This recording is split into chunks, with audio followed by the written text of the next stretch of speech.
بسم اللہ الرحمن الرحیم۔ السلام علیکم ویورز، اسلامک ایکوز چینل میں خوش آمدید۔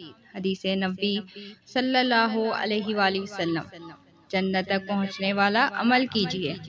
رسول اللہ صلی اللہ علیہ وآلہ وسلم نے ایک دن فجر کی نماز کے بعد حضرت بلال رضی اللہ تعالی عنہ سے فرمایا، تمہیں اپنے جس اسلامی عمل سے سب سے زیادہ خیر و ثواب کی امید ہو وہ مجھے بتلاؤ، کیونکہ میں نے تمہارے چپلوں کی چاپ جنت میں اپنے آگے آگے سنی ہے۔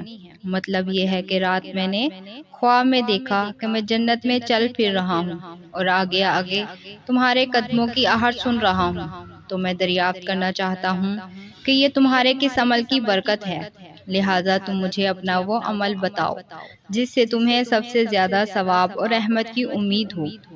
حضرت بلال رضی اللہ تعالی عنہ نے عرض کیا کہ مجھے اپنے اعمال میں سب سے زیادہ امید اپنے اس عمل سے ہے کہ میں نے رات یا دن کے کسی وقت میں جب بھی وضو کیا تو اس وضو سے میں نے نماز ضرور پڑھی ہے، جتنی نماز کی بھی مجھے اللہ تعالیٰ کی طرف سے اس وقت توفیق ملی۔